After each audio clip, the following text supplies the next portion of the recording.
So, magmo-mall tayo. Ito nga pala ang Reem Island, guys. Yan. So, ang dami pa. Hindi pa tapos. Diba? Ang dami pa rin ang pwedeng gawin dito. Diba? Yan. Ngayon, pupunta tayo sa mall. Nandun lang yung mall, dito sa side na to. So, yun na ang Galleria Mall. So, pupunta tayo doon, okay? Let's go!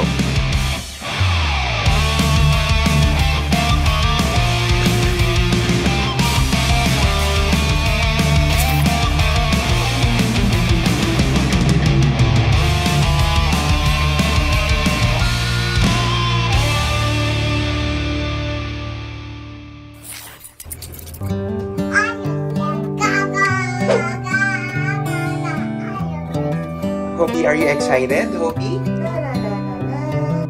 This is as good a day as any to start the rebuilding of life. The roads that lay open are many when the old one's gone under the knife. And I can feel the sun on my skin, beginning to thaw from within. Touching which one?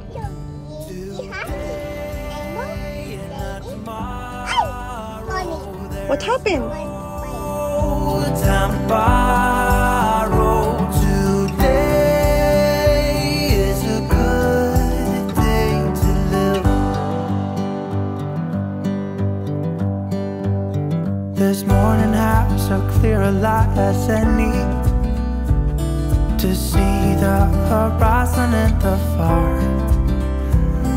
Excuses were 2 for a penny, but they've all gone out the window of this car. And when I feel the wind on my face. Ayan ang gusto ni Hopi. Gusto niya mag-play area, pop and play. Dito tayo sa Galleria. Ito ang Galleria Mall na tinatawag. Sobrang laki nitong mall na to and maganda talaga siya. Dito tayo sa may food court area.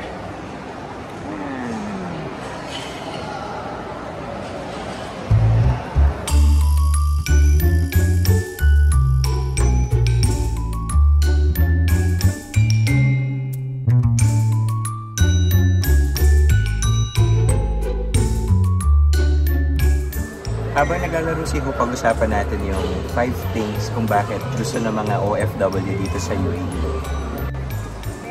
Ready? Set? Go! Whoa! Swimming! Swimming! Swimming! Oh, sige nga, makashoot ka. Oh! Nakashoot ka? Oh! Number 1 natin, yung employment opportunities. Kung napapansin nyo, yung mga kaibigan nyo nagpupunta dito kasi sobrang daming trabaho dito. Yung mga kabayan natin na nagpupunta dito, talagang ang ginagawa kasi talaga nila dito. Mostly healthcare. So, kagaya ko, medtech ako dito. Yung wife ko naman, nurse, naglalaro sila. So, madami rin ditong mga engineers.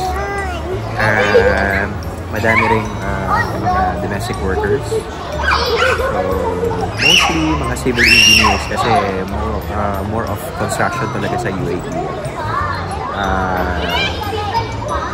Yun, so yun yung mga employment opportunities dito. And marami pang iba. Mostly yung sa mga malls, ang mga ano dito, ang mga staff nila, mga Filipino, lalo na sa mga restaurants. Okay, number 2 kung bakit gusto ng mga Pilipina dito ng mga OFW. Kasi compare sa Pilipinas, napakalaki nung difference nung sa kahod. Pero depende yan kung anong klaseng trabaho meron ka dito. No? So, pwedeng maging times 2 or times 10, times 15 yung sahod mo compared dun sa Pilipinas. So, yun, kaya gusto ng mga Pilipino na mag-work dito sa UAE. Pauwi na tayo.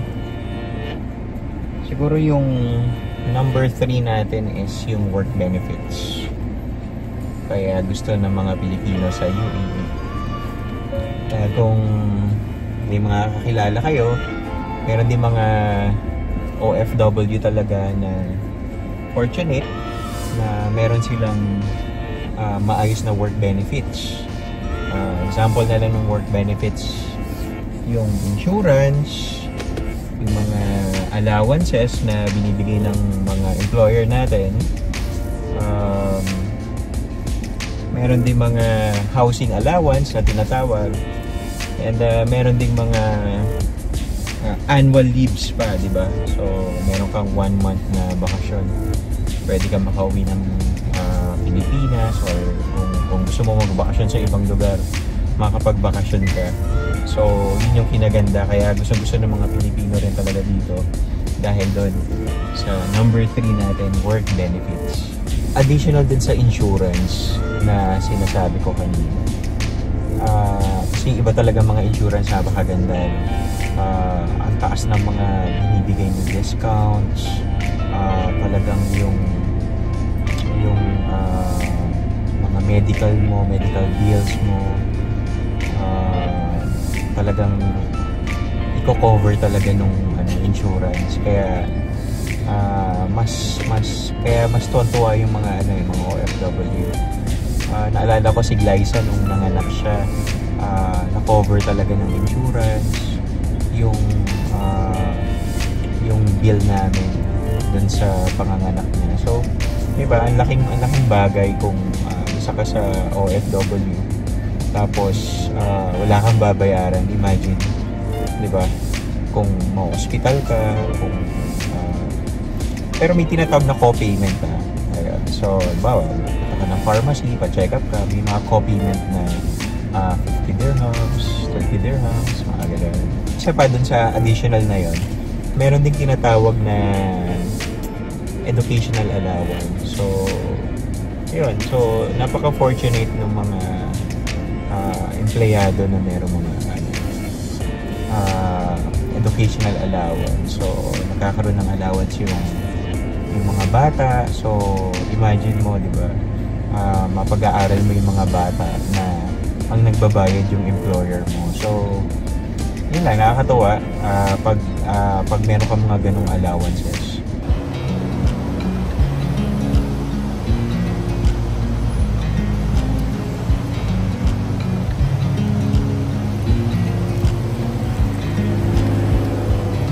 I watch you as you drive. Do you know I'm looking? And I can't help but smile. Do you know how much I love you? You put my favorite song on, I put my feet up, and we just sing along, and I can't help but feel it. Home na tayo. Hinagit tayo sa bahay. Doon tayo galing kanina, di ba? Anyway, yung number 4 natin, pag-usapan natin, no? Sa tingin ko yung pagdating sa salary, kasi pagdating sa salary dito, tax-free siya. So, ibig sabihin, pag ang sahod mo 6,000, buo yun, makukuha mo. Kung sahod mo 10 or more than that, makukuha mo yun. Talagang buong-buo. Walang kaltas yun. So, yun. Hindi kagaya sa Pilipinas, diba? Talagang meron pang kaltas, ang daming kaltas. Pero dito, buong-buo mo makukuha yung sahod mo. So, yun yung kinaganda dito. Kaya ang daming OFW na nawiwilid rin dito sa UAE. So, salary, tax-free. And lastly, number 5, siguro yung tourism and recreation. Kasi mga beach dito, sobrang ganda. Hindi mo na kailangan magbayad. Maski dito, tingnan mo. Doon lang sa side na yun, merong beach area. Tapos ito, dagat mo nakikita nyo eh. Tapos dito, somewhere there, furnished area na yan eh.